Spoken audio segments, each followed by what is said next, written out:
Hello, it's September 18th of the 365 Biblical Workout. We're going to go ahead and pick up at Mark chapter 6, verse 30. Here we go. Then the apostles gathered to Jesus and told him all things, both what they had done and what they had taught. And he said to them, "Come aside by yourselves to a deserted place and rest a while." For there were many coming and going, and they did not even have time to eat. So they departed to a deserted place in the boat by themselves. But the multitudes saw them departing, and many knew him, and ran there on foot from all the cities. They arrived before them and came together to him. And Jesus, when he came out, saw a great multitude, and was moved with compassion for them, because they were like sheep not having a shepherd. So he began to teach them many things. When the day was now far spent, his disciples came to him and said, "This is a deserted place, and already the hour is late. Send them away, that they may go into the surrounding country and villages and buy themselves bread, for they have nothing to eat." But he answered and said to them, "You give them something to eat." And they said to him, "Shall we go and buy 200 denarii worth of bread and give them something to eat?" And he said to them, "How many loaves do you have? Go and see." And when they found out, they said, 5 and 2 fish. Then he commanded them to make them all sit down in groups on the green grass. So they sat down in ranks, in hundreds and in fifties. And when he had taken the 5 loaves and 2 fish, he looked up to heaven, blessed and broke the loaves, and gave them to his disciples to set before them. And the 2 fish he divided among them all.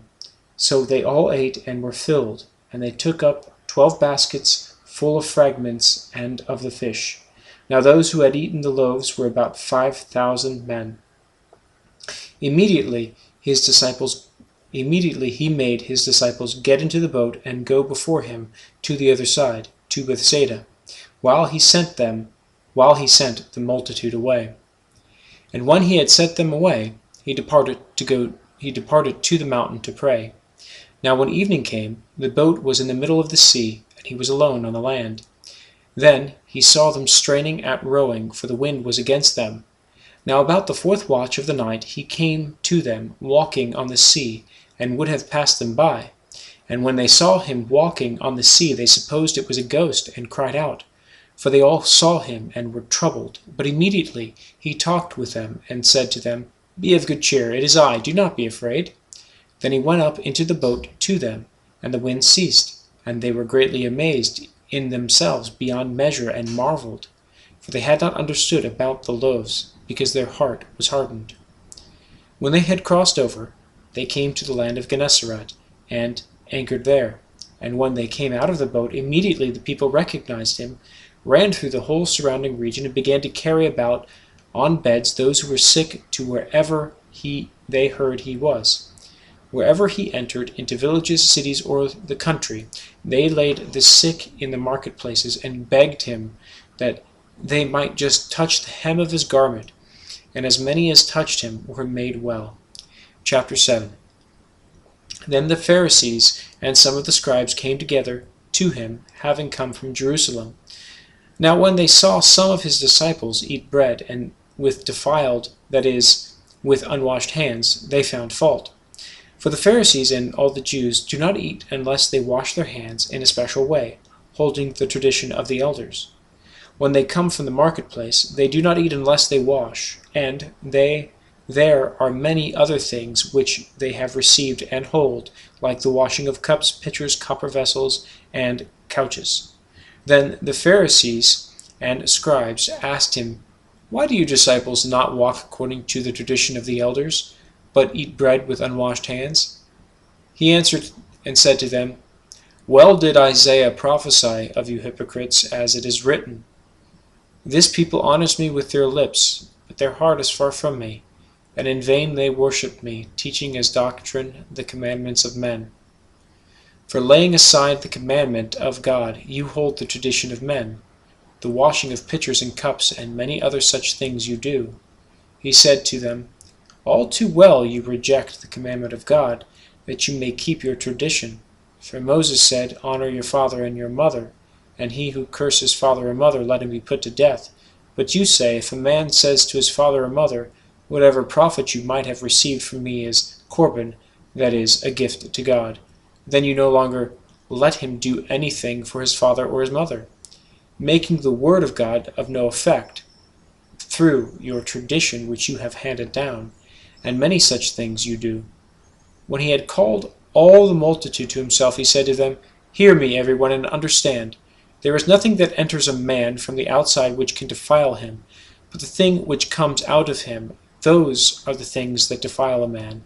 If anyone has ears to hear, let him hear. When he had entered a house, away from the crowd, his disciples asked him concerning the parable. So he said to them, Are you thus without understanding also? Do you not perceive that whatever enters a man from outside cannot defile him?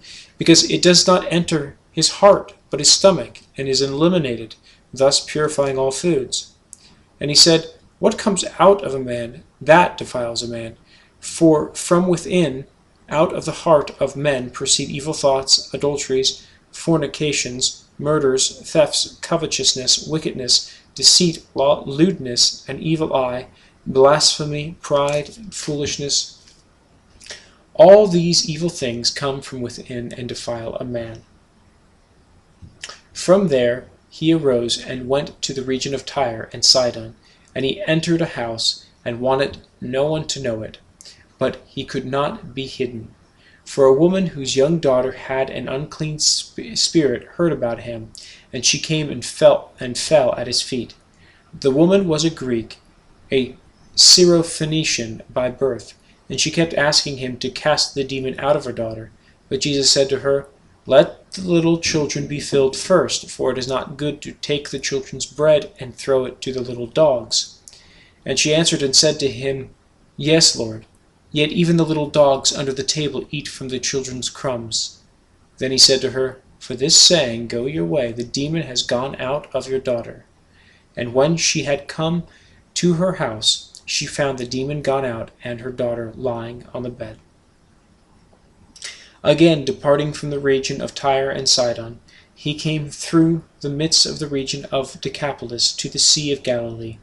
Then they brought to him one who was deaf and had an impediment in his speech, and they begged him to put his hand on him. And he took him aside from the multitude, and put his fingers in his ears, and he spat and touched his tongue. Then, looking up to heaven, he sighed and said to him, Ephphatha, that is, be opened. Immediately his ears were opened, and the impediment of his tongue was loosed, and he spoke plainly. Then he commanded them that they should tell no one. But the more he commanded them, the more widely they proclaimed it. And they were astonished beyond measure, saying, He has done all things well. He makes both deaf to hear and the mute to speak. Chapter 8. In those days, the multitude being very great, and having nothing to eat, Jesus called his disciples to him, and said to them, I have compassion on the multitude, because they have now continued with me 3 days, and have nothing to eat. And if I send them away hungry to their own houses, they will faint on the way, for some of them have come from afar. Then his disciples answered him, How can one satisfy these people with bread here in the wilderness? He asked them, How many loaves do you have? And they said, 7. So he commanded the multitudes to sit down on the ground, and he took the 7 loaves and gave thanks, broke them and gave them to his disciples to set before them, and they set them before the multitude. They also had a few small fish, and having blessed them, he said to set them also before them. So they ate and were filled, and they took up 7 large baskets of leftover fragments. Now those who had eaten were about 4,000, and he sent them away. Immediately got into the boat with his disciples and came to the region of Dalmanutha. Okay, we're going to end there. Chapter 8, verse 9, verse 10, and we'll pick up tomorrow at verse 11. Keep up the good work. Until then.